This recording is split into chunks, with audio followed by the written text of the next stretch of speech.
This is Joe Hollis. This is Mountain Gardens. This is June 7th, I think, 2023, and this is episode 2 of Mountain Gardens podcast. So this is just kind of a rambling discussion of my efforts over the past 50 years to figure out what would be and to create a paradise garden. And this is by no means a finished product. This is not a polished presentation. This is my rambling notes towards writing something down. So I've been doing this experiment for 50 years, make a paradise garden. And this is like going to be my final report before retiring. Like, this is what I learned, is what screwed up, this is what worked good, etc. So I was going to put out a little booklet, and it was going to include a lot of stuff that's already on my website. If you just hunt around on the blog page and here and there, just different experiments we've done with plants, talking about useful plants, talking about medicinal herbs and doing that, and having a self-help health center here, and educational stuff, different things that we've done. And then I wanted to have a sort of a summary article to bring the whole thing up to date. Conclusion to the whole report, and I was in the process of writing that, and when all kind of stuff started to go kaflooey, sort of starting with COVID, which meant that we had way less help than we needed here, and that was very distracting. And then this fire we had about a year ago that kind of took the heart out of the whole project and really kicked it back, way back. So anyway, nothing's gotten written, so as a way of trying to approach writing this report, I thought I would just talk about it. So this is just me rambling along and trying to get my thoughts together for this thing I want to write. So it's just a few notes on the back of a page, what I want to talk about. But what I want to do tonight is kind of try and get more down to earth with the discussion. Last time it was a lot philosophy and thinking about what to do with your life, and so I ended up with this concept of a paradise garden, and then I want to pick it up from there and how do you actualize a paradise garden?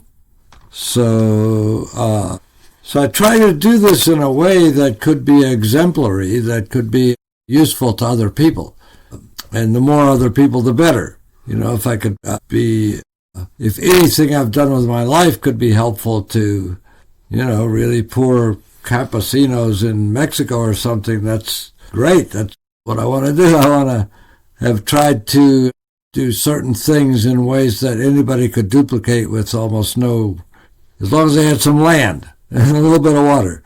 So I want to start talking about exactly how I proceeded, but just to say at the start that, so you have a piece of land, let's say, and if you don't have a piece of land, you need to get one to play the game that I'm talking about.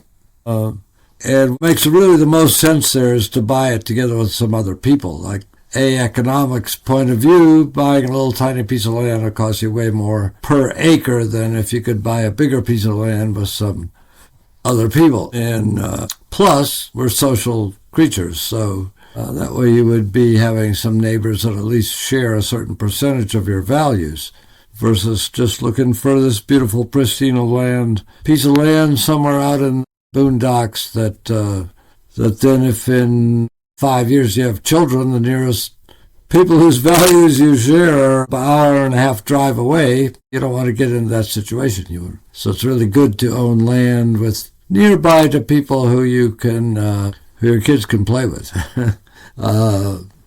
etc. Just, people you relate to. So yeah, I have a few ideas about that, but I don't want to get distracted on that. But I really don't understand why all this software dating software programs, apps, whatever the hell they are, has not been widely applied to the whole idea of getting people together to buy land and get out of the city and onto the land and start doing stuff, start creating a better world. So there's a tip. Somebody can make some money doing good, just like all that stuff is out there, all this questionnaire. I don't know how it works. I've never even seen it, but I presume there's all kinds of very sophisticated stuff for getting people together with other people, with just slight adjustments, could be used for getting people together with other people to buy land. Anyway, moving right along.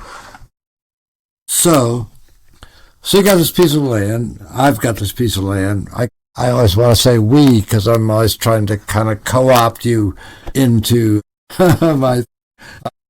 And you want to make a paradise garden. I talked a little bit about my ideas of a paradise garden, how it addresses all the problems on the planetary and social and personal levels, etc. And, when I first thought of all this stuff, I was thinking of how we can avoid this catastrophe that seems to be looming towards our species, and there's a lot of catastrophe at every front. At that time, it was more like nuclear war that everybody's worried about. Nobody even heard of global warming. There was a certain small faction of people who are really, really worried about a coming ice age. And they were going out on weekends and spreading black charcoal, I don't know why, on the earth to warm it up. Hilarious. I don't even know when global warming came into the picture. Possibly about the same time that personal computer came into my life when I was the age of, about 60 years old. It feels like. Anyway, just trying to keep on track here. I don't even know how I got off track. So, anyway, making a paradise garden. Yeah, so when I first was thinking these ideas is how can we avert all this trouble that's right ahead of us? And now, within my short lifetime, it's how can we survive? So we're talking really about resilience here. But it's the same thing. It's just like living the way we're supposed to live on this planet, being a good human being. Like that's the way to not have these problems. That's also going to be the way to survive whatever's coming up, right? So, which there's two possible scenarios where our species exterminates itself or it starts all over again, which is, according to many, many myths around the world, this has happened several times before. You got your golden age, and then it degenerates into your silver age, and then you got your bronze age, and then you got iron age, and everything blows up. And then you got your golden age, and then you got your, right? So maybe that's the best case scenario we can hope for, and we want really our genes to be the foundational genes of this next golden age, right? So we're just trying to survive and thrive. So, making a paradise garden. So this is like the image of the next golden age, really, right? We're just trying to envision it, and to the extent that we can, to actualize it. All right, so there's two things I got to think about. And one is how we're going to design it, and then the other thing is what we're going to make it out of, right? So there's two different aspects. All right, so design criteria. So desiderata. I got a few notes here. Desiderata, like what do you want off of your relationship to the land? I would say, well, we want our needs to be met, right? That would be the kind of primary thing. We want our needs to be met. That has somewhat more to do with the constituents of the garden, the plants and so on. They're going to grow for food, for medicine, for crafts, for all these different things. But just try to think at this other level of design. Like, so you're going to start to work. I happen to have gotten this piece of land that had never been farmed, which is probably a rare pretty rare privilege, really. I don't know. I didn't ask for that. That's what landed in my lap. Was this particular piece of land. What I asked for was a piece of strip mine. I was really quite ambitious in my younger years. A piece of strip mine would have suited me just fine. What I got instead was something that a lot of people might have rated even a little bit lower than a strip mine, which is a piece of land that had never been utilized for anything because it was too steep and too remote and too rocky. It was like mostly rocky. And it had apparently no water on it. Anyway, all those things turned out to be very much to my advantage. But let's see. So from a design point of view, a lot of you might be starting more with something quite different. Maybe it's just some pasture land, some land, I don't know, some rural land, maybe like a chunk of a farm or something. Hopefully with some water on it, presumably with some water on it, one way or another. Maybe a pretty blank slate. Or maybe there's some stuff already there. You just, how to generalize? What can I say? You're just going to be working with whatever you've got. In my case, it was woods. Fairly young woods that had been logged some years before, so it was a bunch of 6 or 8 inch, nice straight poplar logs that were really suitable for building a log cabin out of. Kind of the perfect thing, really, to build a log cabin out of. So that was a gift, for sure. Anyway, thinking about what you're going to do with your land, just trying to abstract.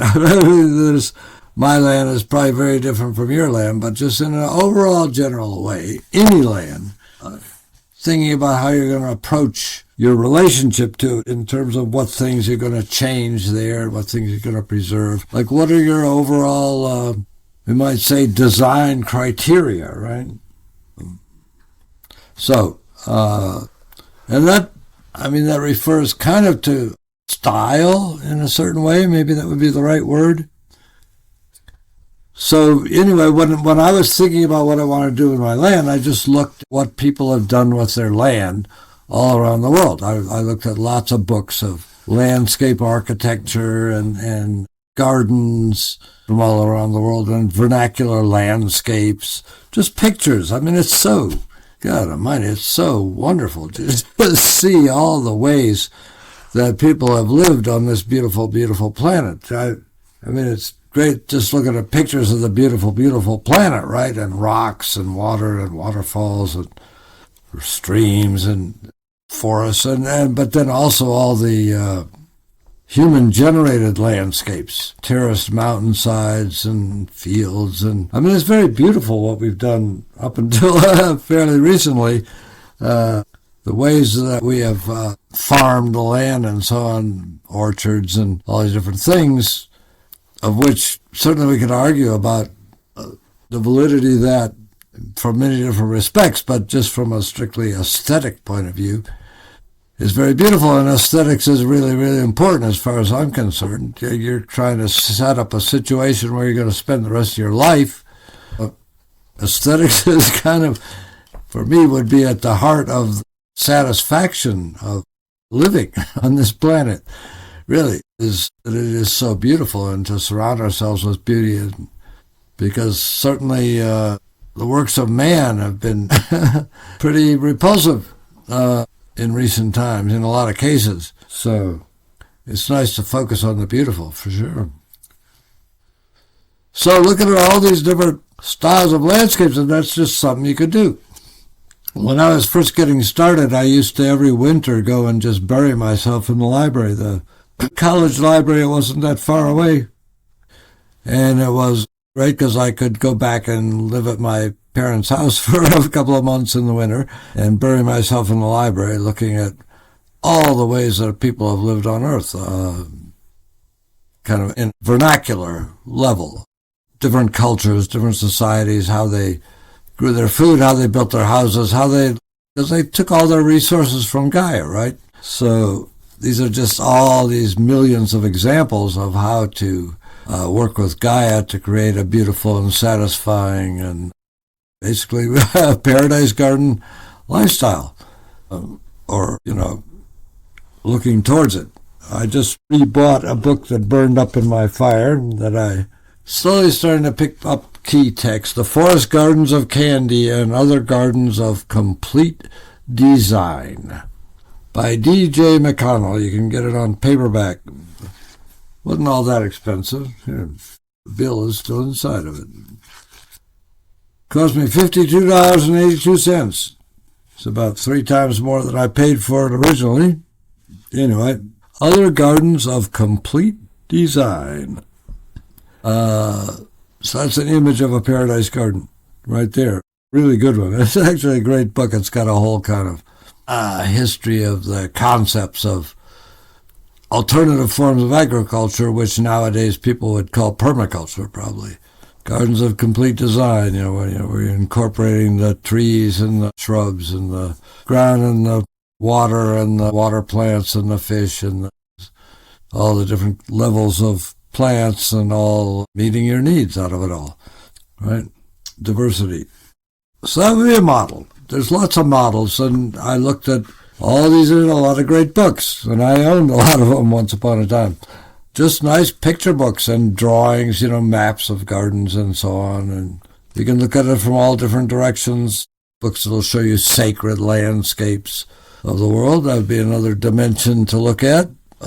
Spiritual one, capturing, Zen gardens and all these crazy Chinese gardens perched on top of insanely steep mountain tops and so on. Just inspiration, just gathering images. And architecture, too, all the beautiful, beautiful ways that people have built dwellings out of all different materials. There's books like that have everything arranged by, this is what you can do with clay, this is what you can do with wood, this is what you can do with rocks, etc. So, just assembling models and just sort of thinking about a style, too, just an overall style of, it's just your approach. So, for example, there would be formal versus informal. You can, these are just different styles that are picked up. You can use the same plant material on the same location, but you can do it in a lot of different styles, right? That's all really kind of your option, it seems like, as long as you're not really offending the planet by bringing in big cement trucks and pouring all this cement into whatever. As long as you're just working with native materials and it's your own labor that's involved, well, it seems like it's your call or my call, which is pretty vernacular. In my case, what I had was lots and lots of rocks and about 80% rocks. The area I wanted to make my garden out of, but they were very nice rocks. They were flat on two sides. They stacked very nicely and they could be sorted into the little ones, which you toss in the path to make a gravel path, and the slightly bigger ones that you can make into rock walls, and I would stack those up vertically in a row by thickness. So I would have, all the 1-inch wide rocks, and then the 2-inch wide rocks, and the thicker ones, and then the tapering ones that you can use when you want to change levels. And then I could do what's called coursed masonry, where you get off to a sort of level start, or it could be sort of up and down, nice gradual curves, and then you just lay rocks of the same thickness all along. That's coursed masonry, several rows of this diameter, thickness, 2 inch, and then maybe throw in a band of like thicker rocks, 3-inch. But periodically you could use these triangular ones to sort of taper out one level or combine two levels. It's complicated to explain. But whatever material you have, if you have rocks, that's great, but you might have very different rocks. There's old river beds where you have all kind of very rounded rocks. These rocks are up in the mountains and hadn't gone down any rivers yet. But that sort of determined my style, was that I had all these rocks to work with. So I decided to terrace this hillside. It was a sloping hillside, but it wouldn't have had to be terraced probably. Or it could have been done with like grass balks or that sort of thing. But since I had all these rocks, I made a terraced rock hillside, which you can see pictures of here and there on my YouTube videos, I think. So looking all right, in any case, the styles that I ended up with was sort of a combination of a number of things really that I found inspirational. So, for example, one of them was these Victorian estates, which is kind of seems antithetical to what I'm about, because it was all the aristocracy with all this money they got from exploiting the third world and creating colonies. I'm talking about British Victorian estates, but what they had going was that they were largely self-contained. They produced everything they needed, and including big sections of them that were just landscape for just strolling around in and being inspired and being very beautiful and impressing your neighbors, because it was all about, inviting your peers, Lord so-and-so and Duke of such and such, and trying to impress them with how cool your place was, your mansion and your grounds. Big deal, having really snazzy gardens, British in particular. But But all these aristocratic cultures, kind of France, Italy, wherever, all over Europe anyway, and really the same in other parts of the world, frankly. Not to just stick it all to the Europeans. Put a great deal of effort into creating beautiful surroundings, gardens. And then at the other level, you got your ordinary folk, peasants, whatever, who are also creating very beautiful landscapes and very beautiful architecture as well. No question about it. So another big inspiration for me is these dooryard gardens, they're called, which especially work well in the tropics where you got more sun. You can really do a full-blown dooryard garden, which would be an aspect of this book I just mentioned, the Gardens of Complete Design. So part of your complete design is your dooryard garden, which has kind of everything in it. You got your dooryard garden, and then you got your little bit of farmland where you grow your rice or your taro or your corn and beans and squash or whatever, your staple main thing. And then you got your dooryard garden, which is everything else. All your medicines and foods and perennial vegetables and underground crops and plants that you use for different kind of crafts and spices, cookie or culinary stuff. So all that's kind of growing in a more or less random, to an outside observer anyway, tract of land right around your house. And in the tropics, you can have like canopy trees and then sub-canopy trees, and then you get a layer of shrubs, and then you can have a layer of perennial herbs, and then maybe ground covers. You got all these levels that you could have. We can't have quite so many levels here in the more northern, or for that matter, southern latitudes. It all has to do with the amount of sunlight that you got to work with, just how dense your plantings can be. This thing's still working? Hello? Okay. I hope I'm talking loud enough.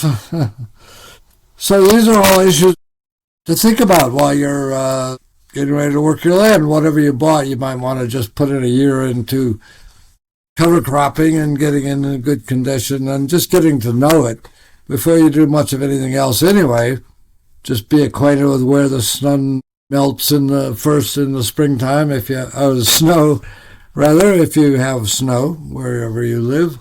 Just being aware of the microclimates through the year.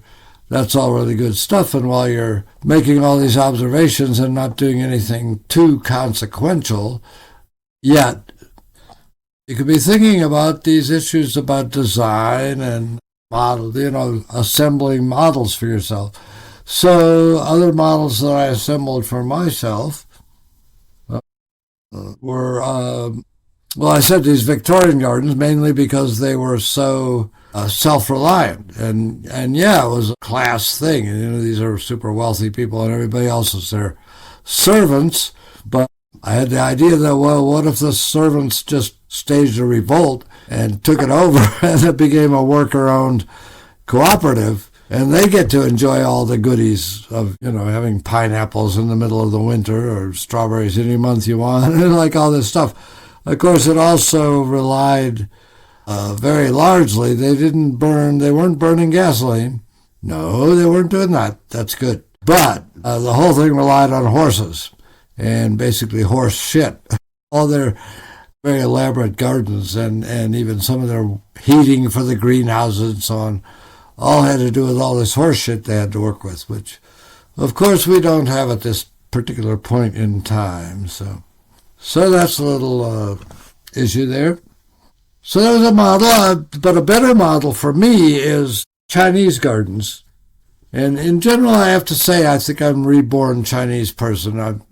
If there's, you get this all over the world. You get Japanese people that are infatuated with American Indians, and you got Hispanics that are infatuated with Vikings. I mean, it just all this cross stuff. People that are just entranced with some other culture. And in fact, I will mention in a minute, from the point of view of gardening, it makes a great deal of sense to get entranced with some other foreign land whose plants we can grow. But just in terms of garden styles, too, I wanted to talk about. So I'm into Chinese philosophy, I'm into Chinese gardens, I'm into Chinese nature poetry. I'm into Chinese medicine. I'm just probably a reborn Chinese person, to say nothing of terracing my hillside, which is a very Chinese-y kind of thing to do. But there's something special about Chinese gardens. They're really, really good on a world scale, and especially the kind of gardens called Taoist gardens or scholar gardens. So there's lots of different kinds of gardens coming out of China, and the most famous ones are the imperial gardens, which are done on a very, very large scale. And the best one ever made, and probably one of the finest gardens ever made in the world, was the Emperor's Garden, the last dynasty, the Qing. They were Manchus, and so their heartland was sort of to the north east of Beijing, and they had this summer area where they would go and practice being Mongols, ride around on horses and shoot arrows and stuff. But they built this fantastic garden, which was actually a composite of like about 50 separate gardens that travel in between. Anyway, that's an imperial garden. So that's cool, but that's not really entirely relevant to my own situation. What is more relevant is what are called scholar gardens or Taoist gardens. And these are gardens owned by particular individual people, and they usually weren't poor people.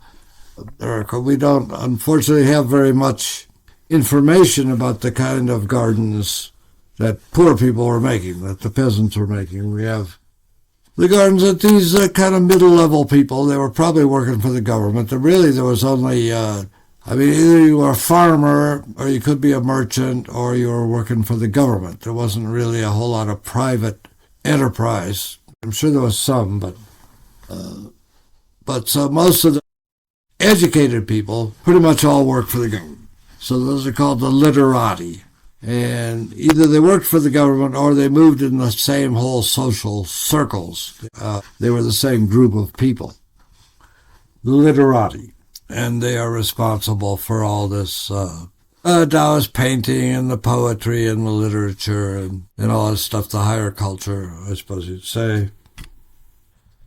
So from amongst the literati comes Chinese religion and philosophy, Confucianism and Taoism and Buddhism, and all that is I don't know about, this all reaches down to the peasant level as well, but as far as it being manifested in any kind of way that we can be aware of, what survives is these literati gardens as a potential model for us as far as what we want to do with the land, because these people put a lot of energy into the design of their gardens, and they were done for a specific purpose, which was self-improvement on a kind of spiritual and corporeal and emotional and whatever levels.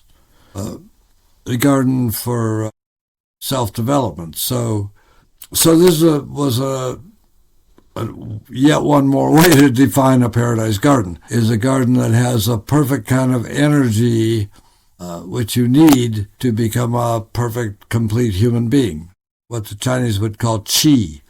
Qi is the energy that pervades the whole universe. And so Taoist garden. So this is a big part of my model for what I'm trying to do here once I learned about it. And I have assembled a huge amount of information about Chinese gardens. I think almost everything that's available in English for cheap, and sometimes for expensive. But I've got a stack of stuff I've downloaded off the internet that must be about 2 feet tall. All aspects of Chinese gardens, and journal articles that I traveled sometimes a considerable distance to go to libraries where I could Xerox copies of old issues of the Journal of Garden History and whatever. So I put a lot of study into this. Why? Because this whole idea of the garden as something that is... So what I'm really interested in is not just our relationship to the land, but the land's relationship to us, right? It's got to be a two-way street, It's not just us imposing some kind of vision on this property.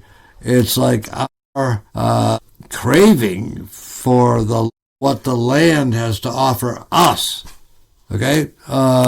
So there's this whole idea of the jing, the view in Chinese garden thinking, which is which is a situation where you're sitting here looking out and it resounds in your heart. It's or all those Taoist adepts who climb up to the top of these very, very steep, very, very remote mountains in China, and they just sit there and look out.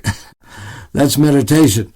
I mean, we think of it as like blanking out your mind and looking in, but what they're really doing is looking out, They're taking it in. They're taking something in. So what we want to do is create a garden from which we can take in what we need, which is this qi energy, which is what circulates in your body. It's what circulates in the planet. When it circulates in the planet, we call it feng shui. It's a whole big deal. I had 2 good books on feng shui when I got interested, and now there's probably 200, and they're not all that good. But there are some good ones. That's a study of how feng qi travels in the landscape. But acupuncture is the study of how qi travels inside of our bodies. And similar, it can be manipulated, like sticking an acupuncture needle in your body changes the flow of the qi, and you can put up a pagoda in the landscape and change the flow of the qi as well. You could make some alterations, but more likely what you're doing with feng shui is looking for the places that have really good qi to live. But originally it was more like where to bury your father, because that was going to influence all his future descendants, was the auspiciousness of the burial site. That's the beginnings of feng shui. But in any case, interested in feng shui for sure, and it so happens that the piece of land that I got, this couple of acres, had really quite good feng shui in terms of the configuration.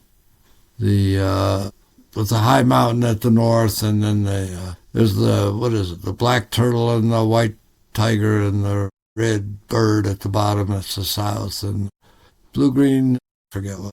Anyway, they were pretty much what they were supposed to be on my land, but there should also be water running through it, but not back out, but ending up in a kind of a little pool in the center. That would be ideal.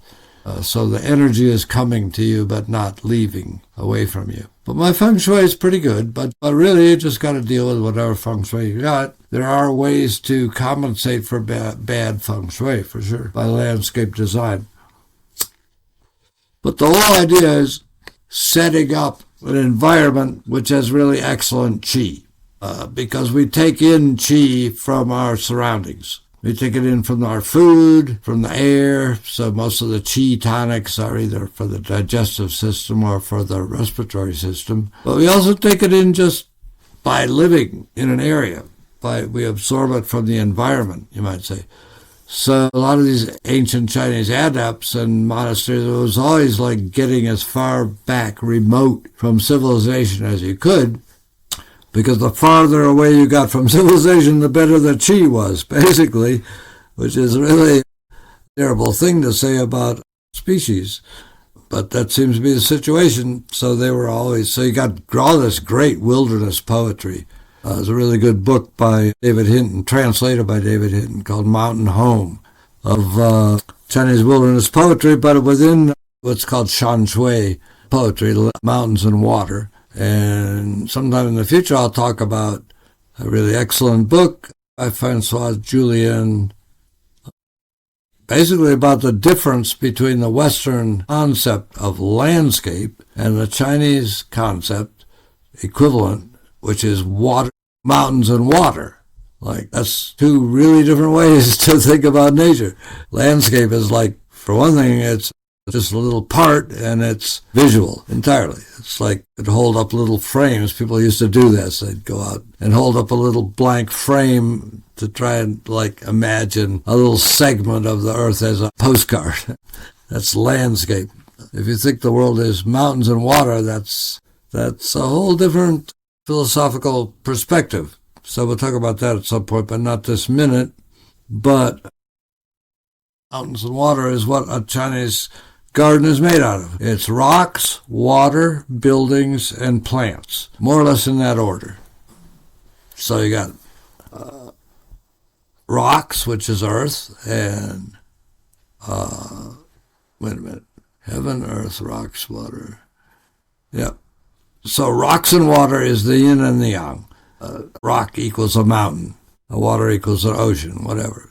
The pure yang is the rocks and pure yin is the water, and they interact to create the world that we have.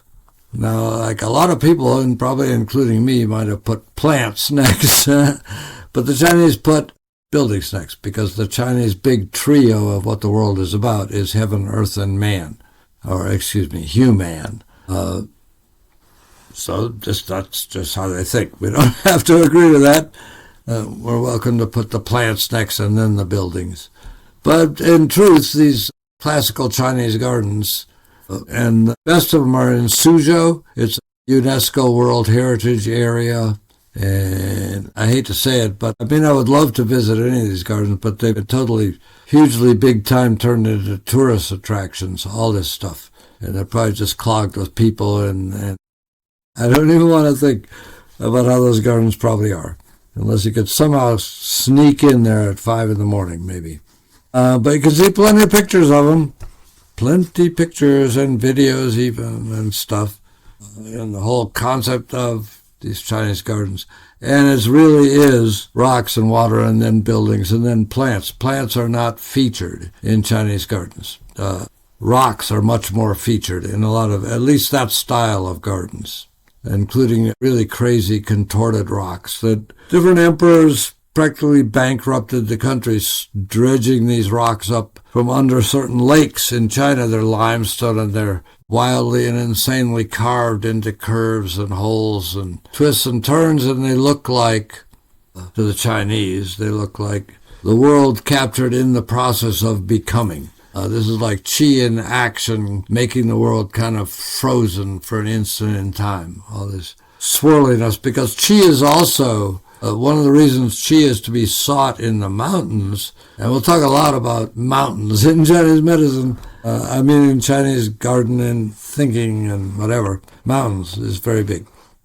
But if you look at the mountains, and I happen to live in the mountains, it's probably why I live in the mountains. I think I've always wanted to live in the mountains since I was old enough to think about such things. But one of the things you see in the mountains is after it rains, there'll be mist rising up, clouds, and that kind of rising cloudy mist, that's qi, the character for qi. It's said to be the steam rising off of a freshly cooked bowl of rice. It's like the essence, So the same thing on the mountainside, seeing that steam rise up, that's like the essence coming up. That's where the essence is of the qi. That's where the qi is like coming to earth and becoming matter, kind of, is right there. So I think I just wandered off on a little side tangent. We're talking about rocks and water and, qi. So you're trying to assemble an environment with the maximum qi, and that's the maximum qi is up there on the top of the mountain where that steam is just rising up from the earth. That's maximum qi, right? But there is, and I said something about Chinese poetry. Oh, David Hinton's book, Mountain Home, he's got the first one guy is Tao Qian, and he's actually a representative of a subcategory of Shan Shui, mountains and rivers poetry, which is farm and garden poetry.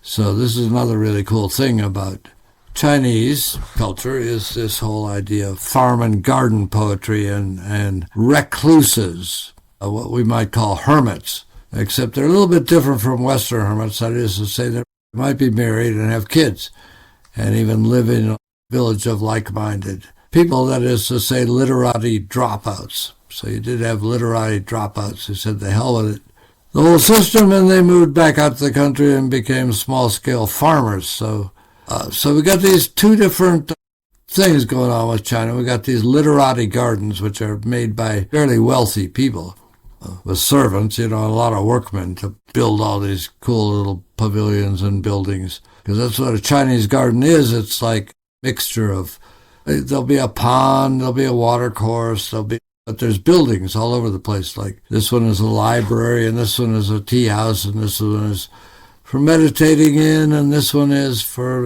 maybe having parties with your friends. Different structures, each of which is surrounded by its own vegetation and has a beautiful view, and the view is composed of looking at these other beautiful little structures, little gazebos and so on.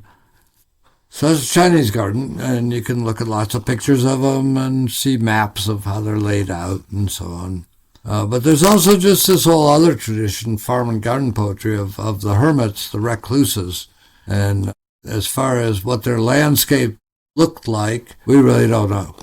There's nothing remaining. They're just peasant, dwellings and so on, except what we know about reading accounts of them. And there's a lot of information about that. As I said, I assembled a huge amount of information online, but a lot of it finally came out in hardcovers in a book called it's the Dumbarton Oaks Anthology of Chinese Garden Writing. And it's arranged historically by dynasties, and it's lots of stories and accounts, a lot of poetry, a lot of people describing their gardens, sometimes in rather tiresome detail, frankly, particularly since the disappointing book. I've waited for that book for more than 10 years. And then they would put out like, a 20-page description of some person's garden, all the buildings and what they were about and which way they faced and what was planted next to them. But then they didn't go to the trouble of hunting up pictures of them. They're just these kind of generic Chinese garden pictures that are meaningless, whereas there are illustrations for many of these gardens. The best description of all of a Chinese garden is, I think it's chapter 14 in the book called The Story of the Stone, which is a Buddhist fable about the rise and fall of human life and the folly of life and on the material plane. But anyway, part of it takes place when the hero and a whole bunch of his girl cousins are living in this rather magnificent literati garden, which has all these different little houses in it, and they all live in these separate houses. And it's just a wonderful description of that kind of a Chinese garden. Story of the Stone is also called The Dream of the Red Chamber. There's a lot of translations. The Penguin one by David Hawkes is really nice. I think it's chapter 2 called The Crab Orchard Club or something like that. They'll kids. So it's the rise and fall. In the rise is like the springtime, and it's these adolescent boys and girls, mostly one boy and a bunch of girls and a ton of servants, just doing all this youthful stuff, having poetry writing competitions and all kinds of really innocent activities in this really kind of permaculture landscape, really. Very cool.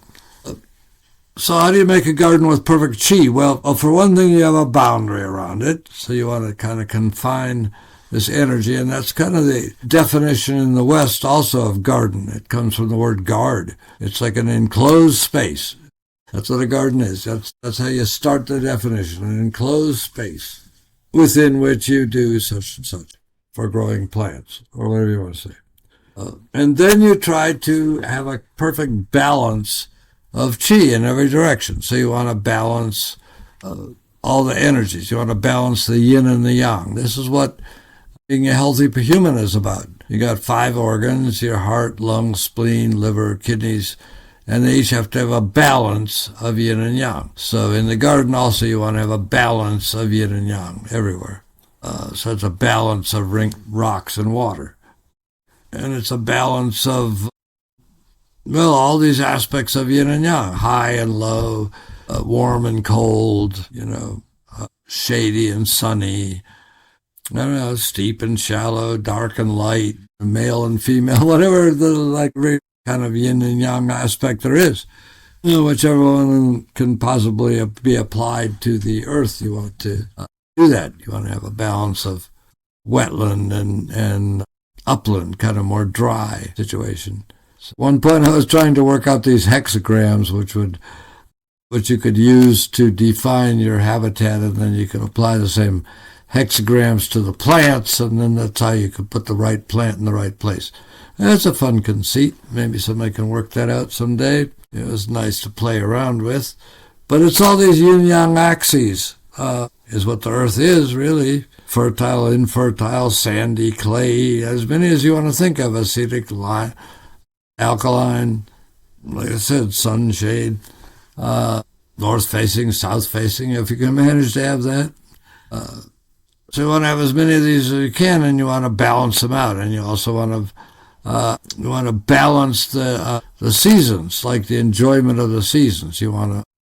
So you plant certain plants because the sound of the rain falling on them is really nice in the summertime, or you set up other situations where snow might pile up in the wintertime, or just exploit, every aspect of the changing seasons and the changing weather, the autumn color of the leaves and so on. It's to be able to enjoy all of that in a sort of balanced way.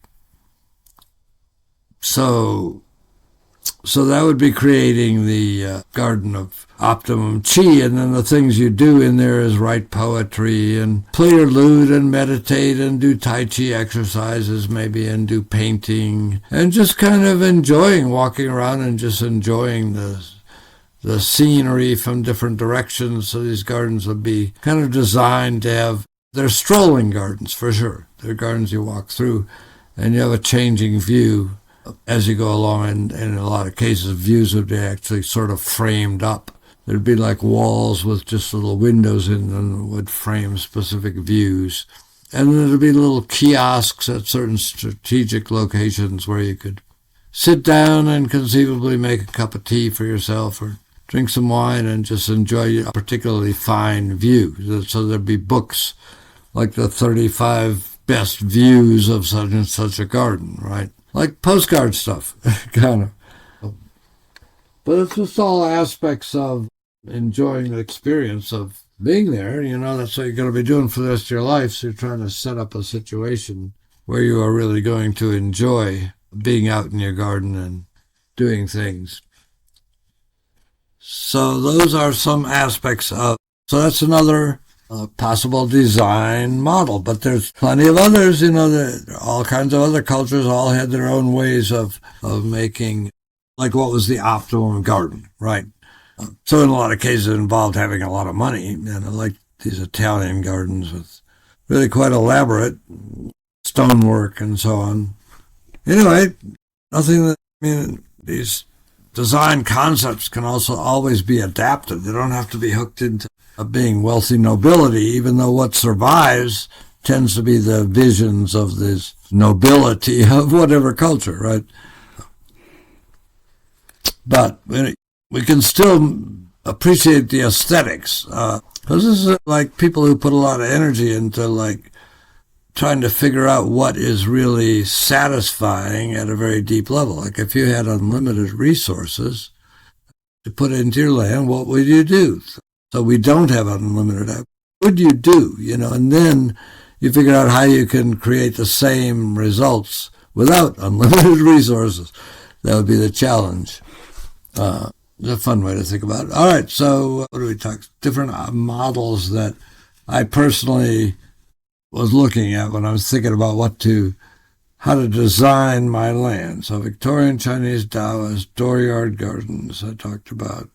Gardens of complete design. Yeah, so I mentioned pretty much a lot of what I have had to work with. The dooryard gardens, there are some books about it. The main issue, as I said, is they could do a lot more with it in the tropics, but that doesn't mean it's not really a good model for us in terms of, you could think about it as permaculture too, your dooryard. Mollison got all his stuff from cultures that he saw in Australia and Southeast Asia and so on. It's like, it's out there. That's what people do. What they do is permaculture, primitive so-called people, because it makes total sense. That's all. So, then the other thing that really has always interested me, but just so hard to get a hold of, is what pre-agricultural people were doing with land. So we sort of think they weren't doing anything with the land, and then all of a sudden there was agriculture and people started clearing it off and doing slash and burn and whatever. But sure, and there's small amounts of evidence, but, not much evidence was captured before it was all lost, that what we call forager people were doing a lot of stuff on land. A lot has come out. Read a fairly good book, which I can't remember the name of recently, about Australian Aborigines and all the manipulations they had done to the land. California was like, apparently, we read practically like a whole state was a park because the native people burned it periodically to keep down all the brush, and so it was like this beautiful open woodlands with nice, widely spaced, huge oak trees that they collected acorns from and whatever. I don't really know. But California was last to go, so we do actually have somewhat records of what it was like. There's a really good book called, what's it called? Taming the Wild? Cat Harrison? Something like that, about the American Indians out there who were thought not to possess agriculture. Well, what they had was agriculture that was so subtle that the stupid white people didn't even notice it. They made the state into a paradise garden. And then we've come in, and nature's revenge is we get forest fires to pay for our meddling. So we did by trying to suppress them from... It's just insane. Same thing in Australia. Kept it all nice with forest fires, and the whites came in, banned the forest fires, and now Australia has the second worst wildfires to California. Anyway, how did I get onto that? I'm sorry I keep running off on these angles. Oh, hunter-gatherer land use. So yeah, they were doing all kinds of stuff. Especially there was all this stuff about fish weirs that the Australians were setting up in rivers to catch. And that was done very widely. Well, that's a kind of a landscape intervention. It doesn't survive any, that's for sure. But simple stuff like that, very simple, low-key things that, fire was the big tool that they use, and that's not really available to us unless you and a bunch of friends happen to own a nice big tracts of land. You could experiment with fire management, but most of us can't. But there was a lot else going on, and I have hunted for whatever records I can find. There's just so little left. Nancy, her name out on the West Coast, ethnobotanist, really famous, Nancy Turner, has a lot of books out, Keeping It Living and The Earth's Blanket, and she talks about techniques that those northwestern tribal peoples use that are still surviving enough to actually have gotten noticed and written down. And then you've got other parts of the world, of course. So anything like that, there's just so little. I've tried to track down whatever I can. It's hard to find very much in a lot of the places where these more primitive practices, so-called primitive practices, are still alive, or rather extreme environments, very different from what we have, the Kalahari Desert or the Australian outback or the depths of the rainforest or the Amazonian. Yeah, that's just so different that it's hard to extract a whole lot of relevance. But there is some, always, and it's just fascinating. And also just the headspace, because we're really trying to get back to this headspace that the hunter-gatherer, these forager people have, where the earth is just a gift, and we're a recipient, and that's Mother Earth. It's not like Mother Earth and we're Father Human, and we're gonna be the daddy. That's exactly what we don't want. Exactly want is to get back to this attitude, this sort of pre-agricultural mindset, right?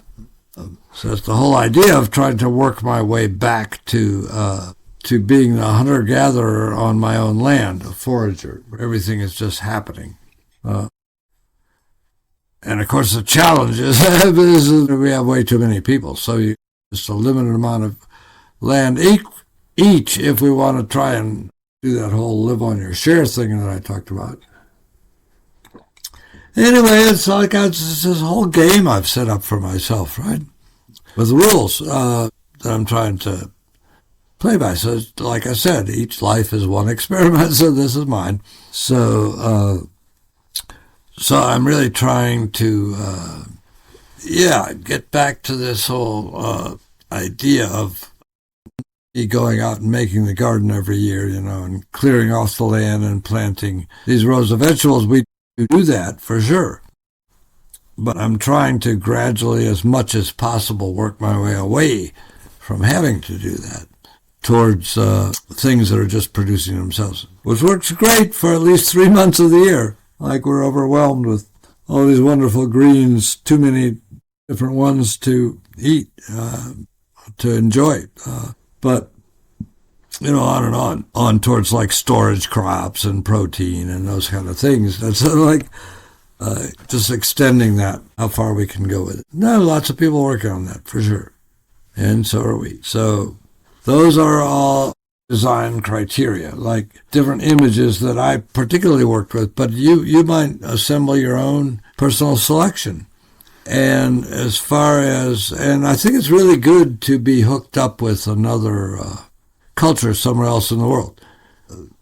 Anthropologists say they have at least 3 cultures that you have worked with, but a very minimum 2, just for comparative purposes. As long as when you've only lived ever in one culture, you really don't know what's human nature and what's just your culture.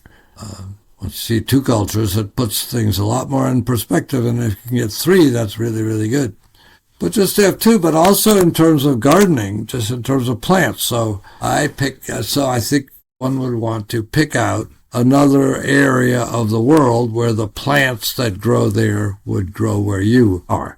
Because with those plants goes the whole culture of the people that lived there, because they made their life out of those plants, right? So their architecture and their medicine and, of course, their food and all the different fabrics and, fibers and dyes and baskets and all this stuff is potential great interest to you wherever you live, because all that is presumably more or less, if it's the same bioclimatic area, right? That's what we're talking about. Similar bioclimatic areas. So when I was starting off, I looked into that pretty big time.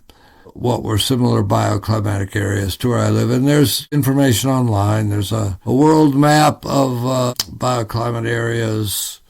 There's like several hundred of them.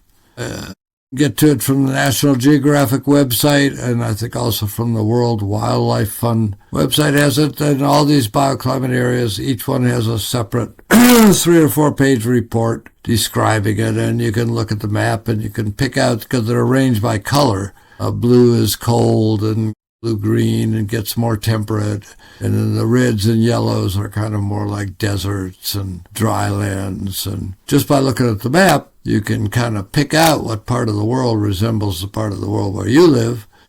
So for the Eastern North America, it is Eastern Asia.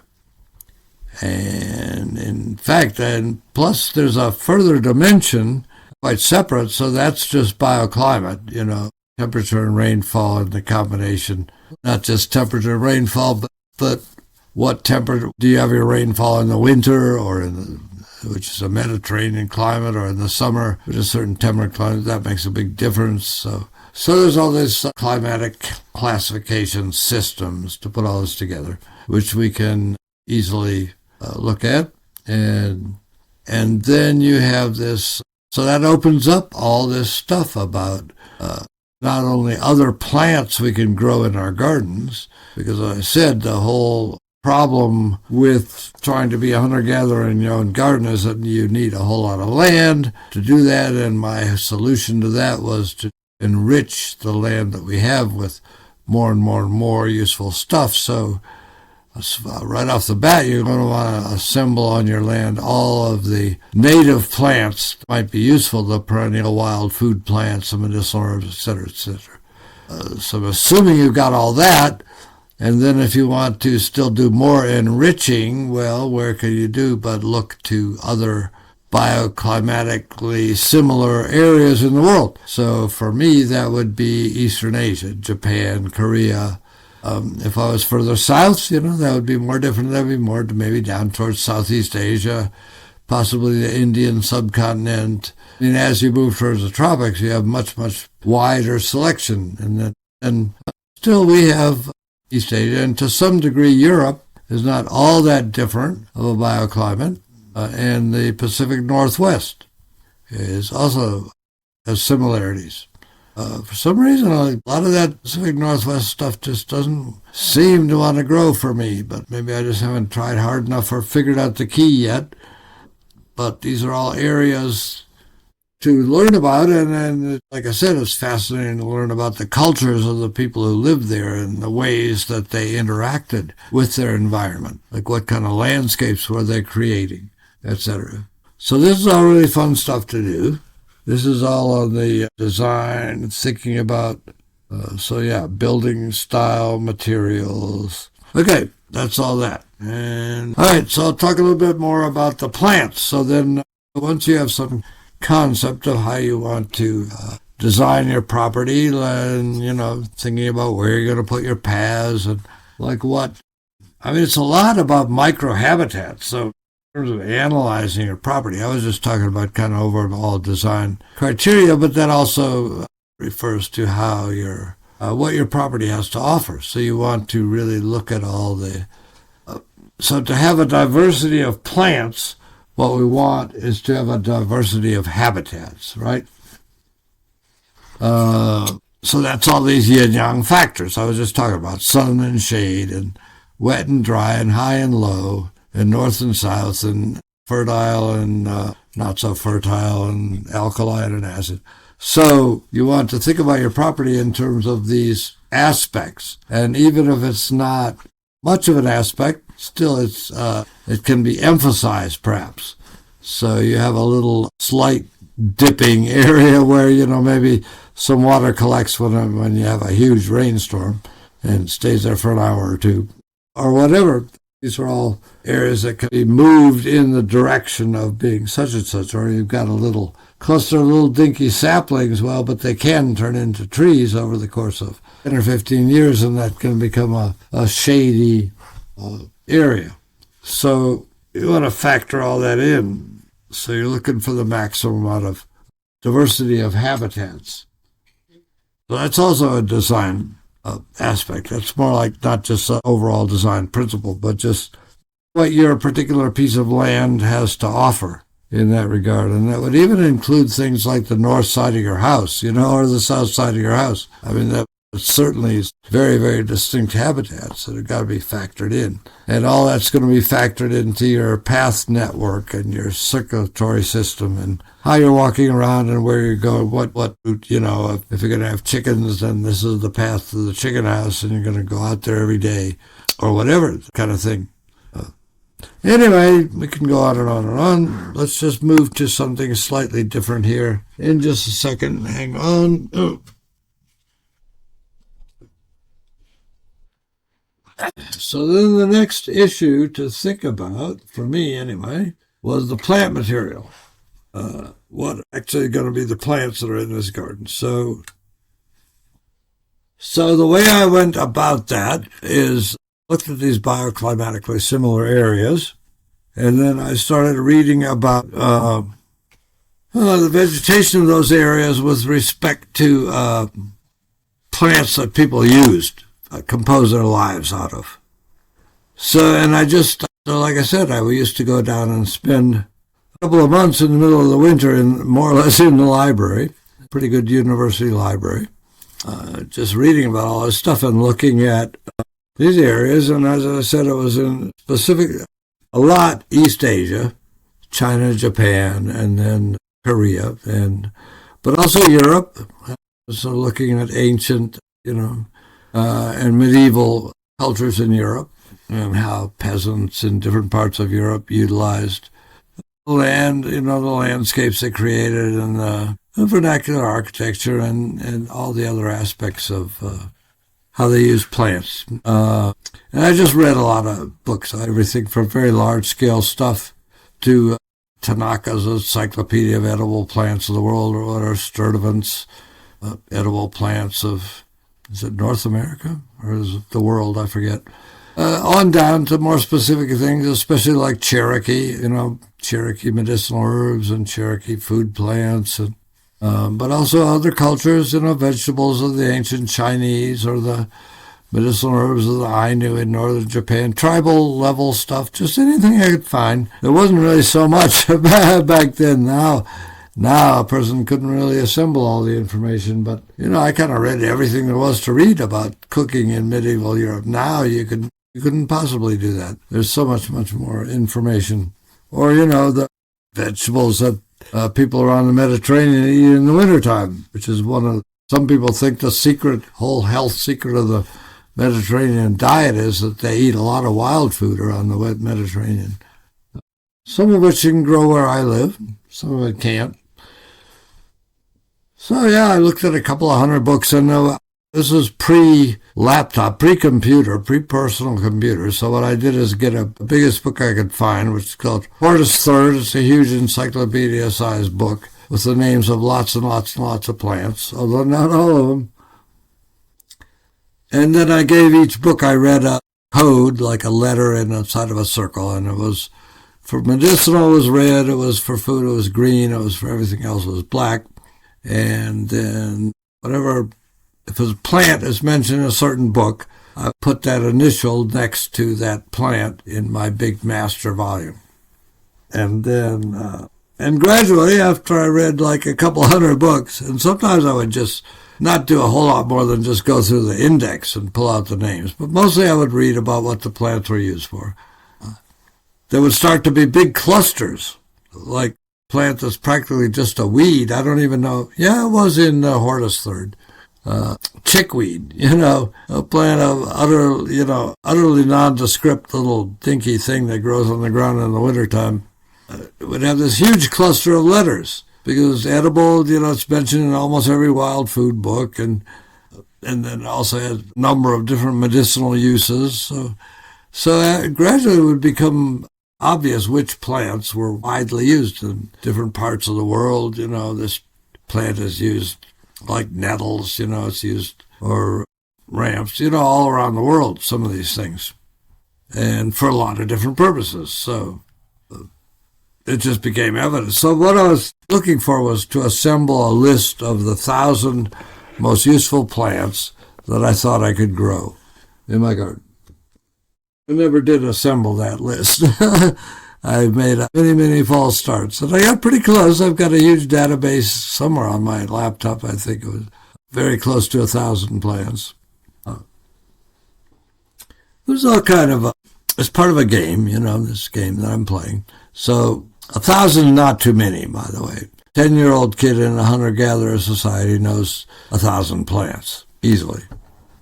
Probably is able to do certain discriminations that even a trained botanist wouldn't know. Like, the botanist might say this and this are the same plant, but the kid would say, oh no, look here. And he points to some little weird aspect of the plant because it's used slightly differently, probably. I mean, it's all about what things are used for, usually.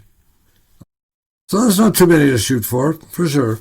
So most useful plants that I thought, that was my list, so that I could look at my big book, my Hortus Third, and all these clusters of letters, that this plant was cited in 10 different books or 20 different books for like a variety of different uses.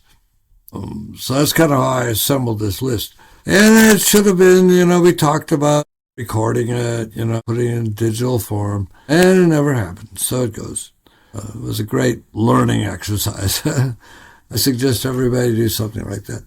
Just writing down plants. So I tried so many times to record my plant collection, starting with 3x5 cards and then write all this stuff out. And then, no, that's not going to fit. 4x6 cards, and then this sort of crazy punch card system that came along just before the personal computer made it utterly obsolete, where there were holes all along the side of the cards, and you could code the information and stick a wire through there and shake the whole thing. And the ones where you had punched out the hole would fall through, and the other it was an insane way to sort information.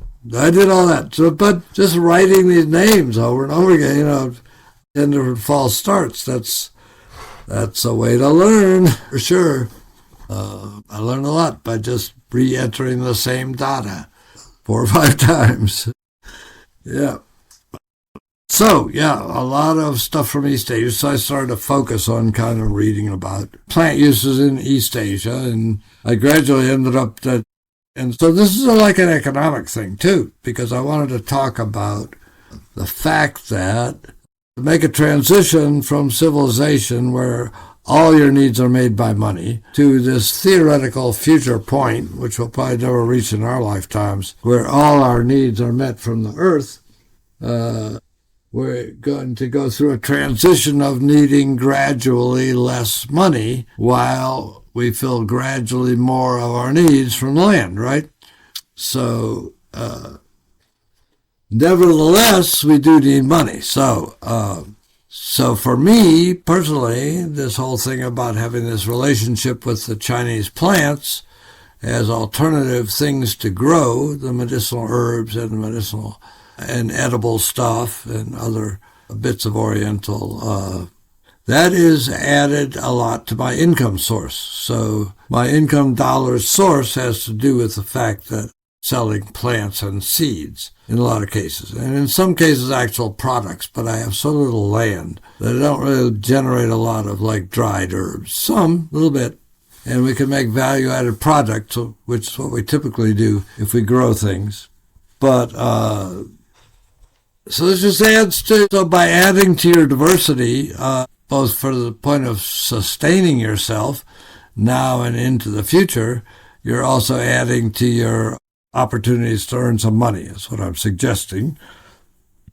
And how long that'll last, I don't know. If 1 million people start doing that, it's not going to be as lucrative as it is for me at the moment. At the moment, I can supply certain unique food items to Oriental restaurants. For instance, if I wanted to exploit that, I could be selling wasabi leaf. I'd be one of like 5 people in America selling wasabi leaves, and even other more obscure herbs, which are nevertheless well known to Japanese, say, or Korean chefs. So different opportunities and a lot of fun, too, involved in that, and trying to market these things and getting to know people. And they usually think it's really cool that you're growing wasabi, Hey, that's really neat.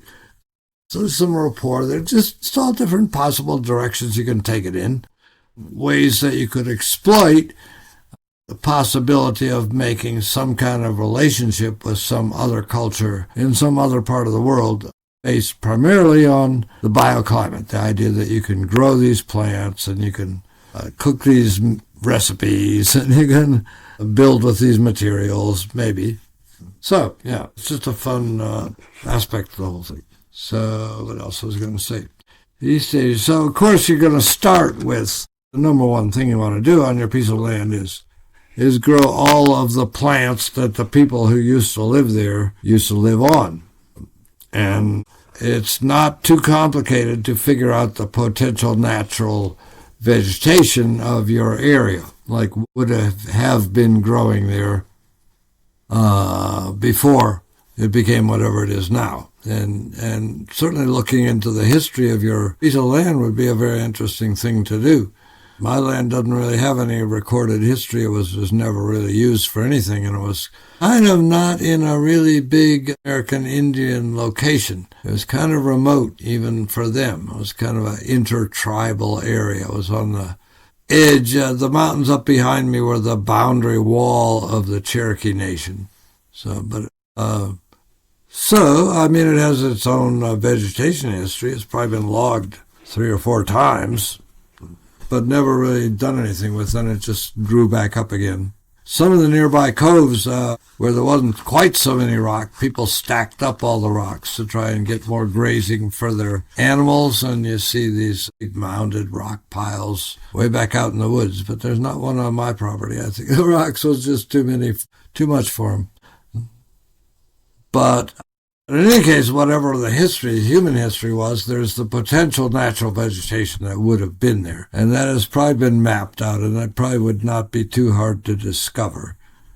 Maps of your area and just based on your geography, your piece of land, how elevated it is or low-lying, and the aspect of it. You could predict what kind of forest would have been there, what kind of herbs would have been there. Whether or not that would ever come back, who knows? Because a lot has changed.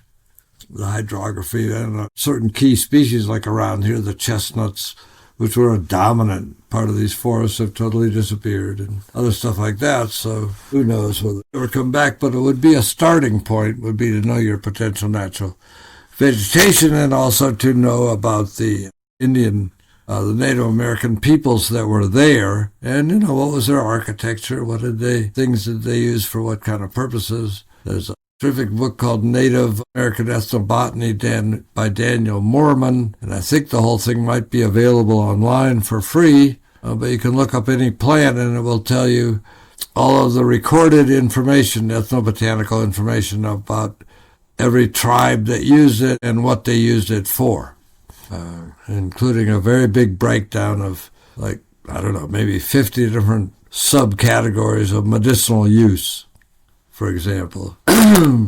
Really good. The starting point is an extensive survey of the entire anthropological, ethnobotanical literature up to whenever he did it. So that would be a really good starting point. So you certainly want to try to assemble on your land all of those plants or the ones to the extent that they're of interest to you.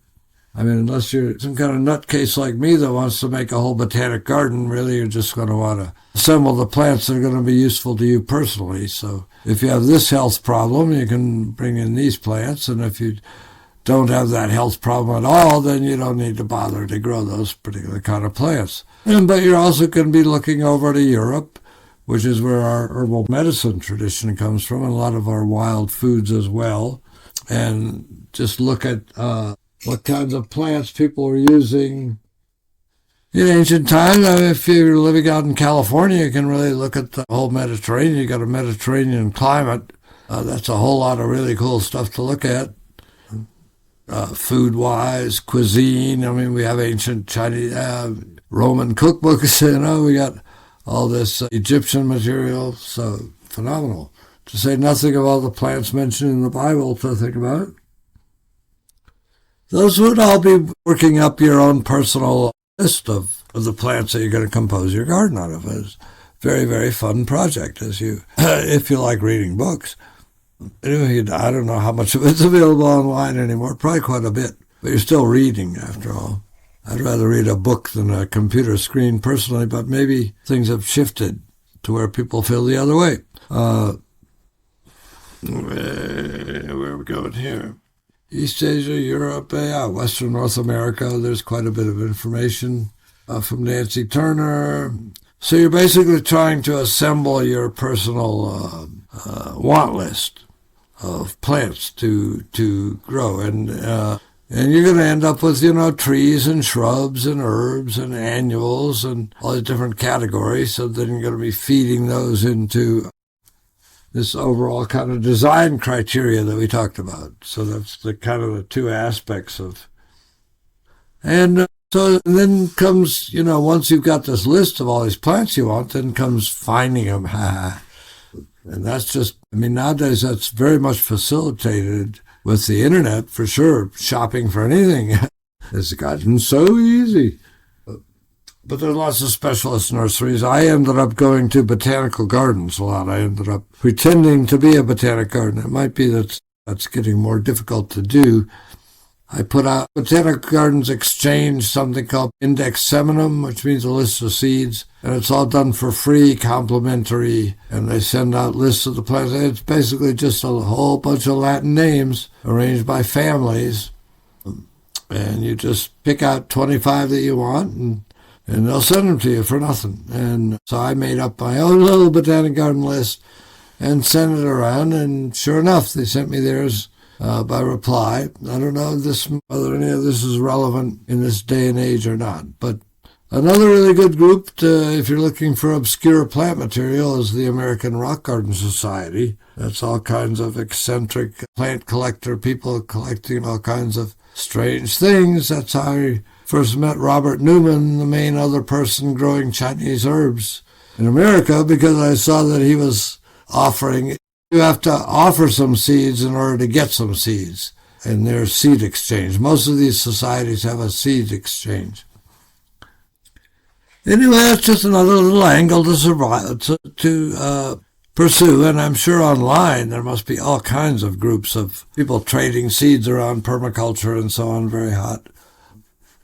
Plant societies and so on. So, so one thing is figuring out the plants you want, and then the next thing is figuring out how to get them. And that can be very fun and can involve developing all kinds of personal relationships. For a long time, I was involved in Seed Savers Exchange, and they had a branch called Flower and Herb Exchange. At one time, I had more listings in there than anybody else, but it just kind of got to be too much work, really. But all kinds of relationships. You meet other plant collectors in other parts of the world. I'm sure all of this stuff is now happening online in ways that I don't know anything about, but you'll find them, and it's really very enjoyable to do all this. So that's kind of the first couple steps that I took in terms of trying to actualize my vision of this paradise garden, and I think I'm going to wind it up here. I don't know what I'll talk about next, but we'll do something else again next week, further into the adventures of a paradise gardener here. Okay, good night.